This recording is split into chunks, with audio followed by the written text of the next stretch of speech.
Good morning mga kabuks, mga sir. Ayan, meron lang po akong i-share sa inyo. Toyota Fortuner po ito. 2TR ang makina. Gasoline. Ayan.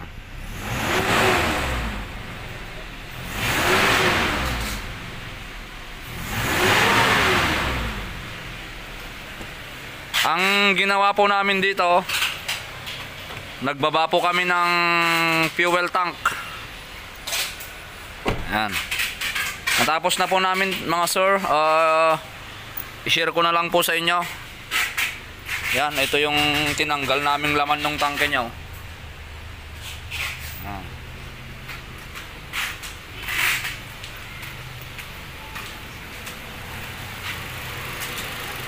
Itong sasakyan na to, ang sabi ni sir, yung may-ari, ginamit po ng relative niya. Pumunta po silang north. Tapos pagdating po doon, nagpakarga daw po sila ng gasolina. So pagkatapos noon, itong sakyan po ni sir, naiuwi po nila ng Muntinlupa. Wala naman pong problema yung takbo, sabi nung nagdala. Pero kinabukasan, doon na nila naramdaman ang problema mga kabuks, mga sir. Habang pinapark daw po ang sasakyan ni sir doon sa bahay nila, medyo napansin nung gumamit na may usok sa likod. Kaya doon na po sila nag-isip o napaisip yung nagdala, kasi sabi niya, ito daw sasakyan nila, meron po silang napapansing usok dito sa tambutso na lumalabas, kulay puti. Pasensya na kayo kasi hindi ko na nabidyohan nung kinuha namin tong sakyan sa Muntinlupa.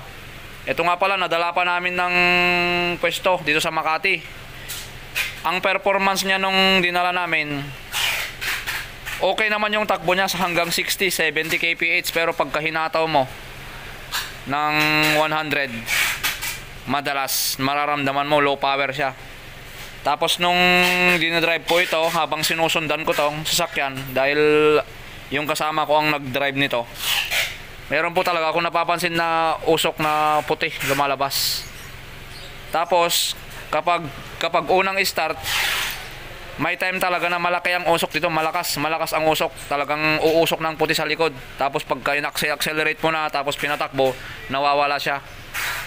So doon nagkaroon ng duda yung gumamit, dahil naalala niya nung nagpakarga daw po siya doon sa gasolinahan, nagkataon na nasi-CR na po siya, kaya hindi niya nakita kung anong kinarga, kaya doon sila nagkaroon ng duda mga kabuks, mga sir. Kaya ang ginawa po dito, yung una pong tumingin ang ginawa, pinalitan po ng spark plug, kasi hindi naman po nila sure kung talagang nahaluan to ng ibang gas or nahaluan to ng diesel. Kaya first move nila dito, pinalitan ng spark plug. So na-testing naman daw nila, siguro nagkataon na medyo napapatakbo nila, kaya sinabi daw po ng gumawa, okay naman daw po. Kaya lang kinabukasan ulit, hindi na nila mapaandar. Tapos kahit i-accelerate, hindi na na-accelerate, namamatay na po siya. So doon nagtapos yung kwento niya nung andun pa sa kanila itong sakyan nila sir. Tapos ang ginawa po natin, dahil kinontak po tayo nung kapatid ng may-ari, pinuntahan po namin, at mayroon po siyang nabiling original na spark plug, pinalitan din po namin. Pero ganun din, kaya lang may time talaga na mabilis may start, may time na hard starting. Tapos nung na-start po namin, talagang mausok din dun sa likod. Meron pong pinakita si sir na sample ng gasolina nandun sa bahay nila, na kulay pula naman po siya. Pero nung tiningnan namin, medyo nagduda kami, baka inaisip na baka ako nahaluan ng diesel. Kaya ang gagawin po natin ngayon, papakita ko po sa inyo yung tinanggal naming laman nito para mapagkumpara po natin yung solid na gasolina tapos dun sa may halong diesel. Tapos magpapakita na rin siguro ako ng ng gasolina na may halong tubig. Kasi nung inuwi po namin ito, naiuwi po namin simula Muntinlupa hanggang dito sa Makati na 60 to 70 kph okay siya, pero kapag hinataw medyo kinakapos mga sir, mga kabuks. Kaya doon kami nagduda at ang ginawa namin ngayong araw, binaba po namin yung fuel tank. Tapos ito nga, okay na po siya ngayon, pinalitan namin yung laman ng tangke.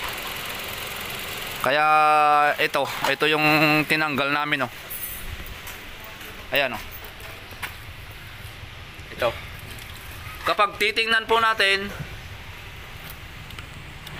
kulay pula naman siya, pero may konting pagbabago talaga yung kulay niya. Tapos para sa akin po kasi, pagka solid na gasolina to, pag hinawakan mong ganyan, talagang yung sa una, pagka hinawakan mong ganyan, malamig. Sobrang lamig sana eh. Tapos sa dulo, medyo may konting init. Eto, wala eh. Tsaka matagal matuyo yung kamay ko habang hinawakan ko ngayon, oh. Oh. Matagal siyang matuyo. So dito kami nag-isip talaga na baka may halong diesel to, mga kabuks, mga sir. Kaya ipapakita ko po sa inyo, maghahalo po ako ng gasolina na may diesel. Sasampulan natin. Kapag biglang tingin talaga, akala mo talaga gasolina din talaga to. Oh.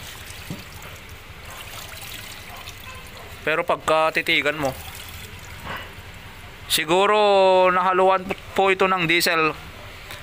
Maliit lang na porsyento, kaya ganun, naiuwi pa nila na halos hindi naramdaman ni sir na may pagbabago sa makina, sa under ng makina at saka sa performance ng makina.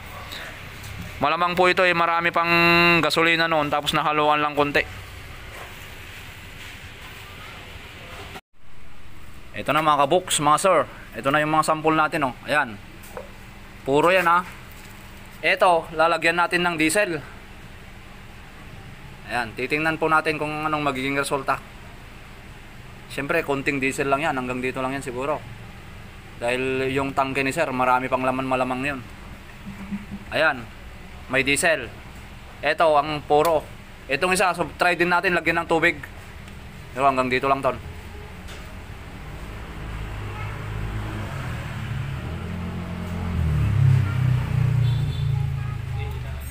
Wala, itong may tubig talagang kitang kita. Ayan, oh. Ito ang, dito tayo mag-focus sa sa purong gasolina at saka sa may diesel.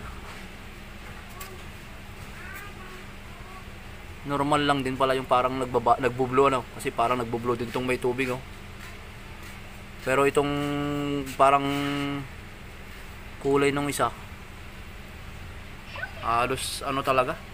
Yan mga kabuks, mga sir, oh. Kayo na po ang bahalang tumingin na humusga, oh. Halos parehas tip eh. Ay,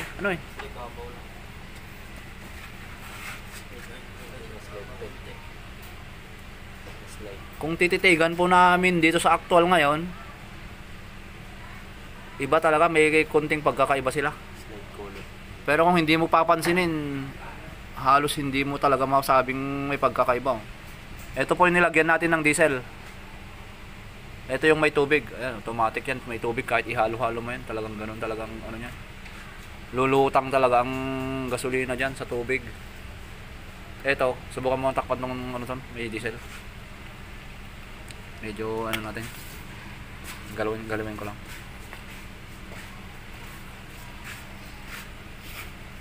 Ayan. Ito, takpan mo itong isa. Ito yung may diesel.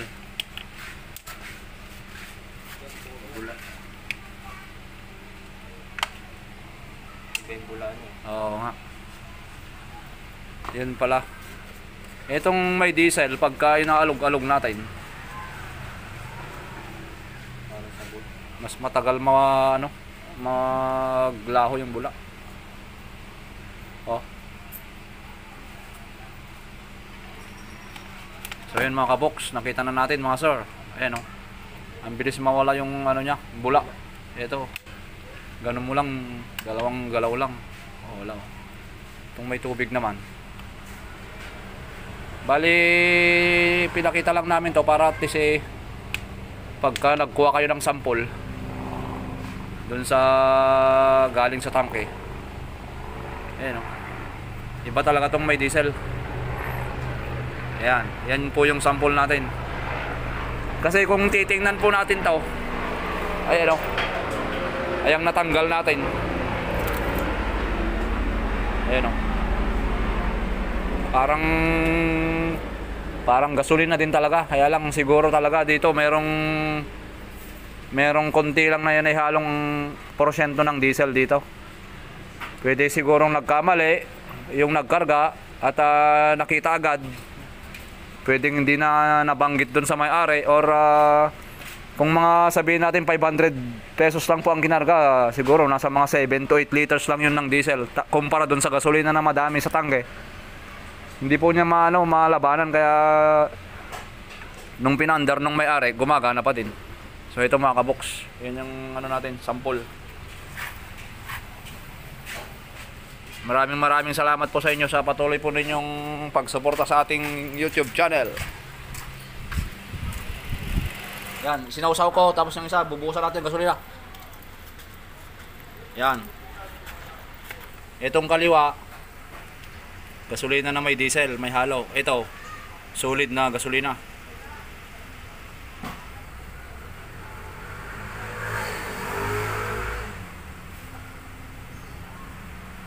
Siyempre, ang pagkakaiba po nito, itong may diesel, matagal matuyo yan, mga sir, mga kabox.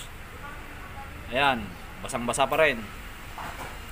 Nasa mga mahigit 40 seconds na tayo. O itong gasolina sa kanan, ayan o, patuyo na.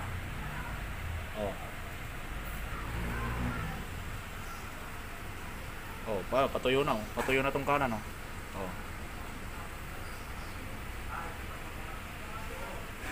Ayan o.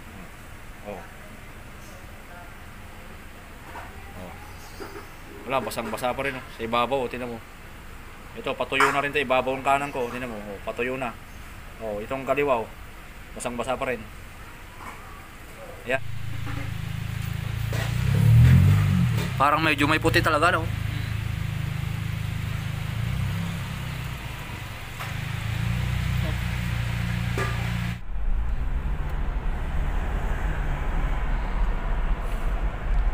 Yun o. Ox na mga kabox, mga sir. Yun. Bilis natin. Nandito na tayo ngayon sa Muntinlupa.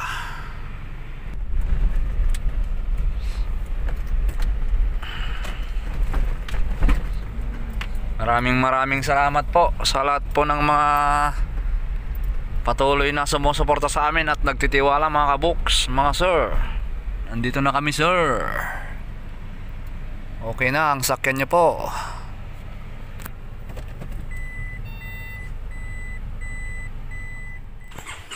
Yo. Uwi na kami mga kabox, mga sir. Yun. Sir.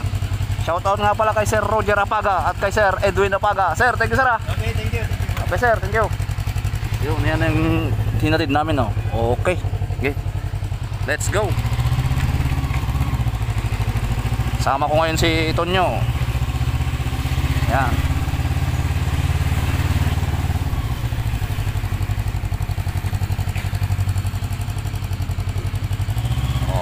Okay. Thank you. Ayos. Bye-bye. Peace.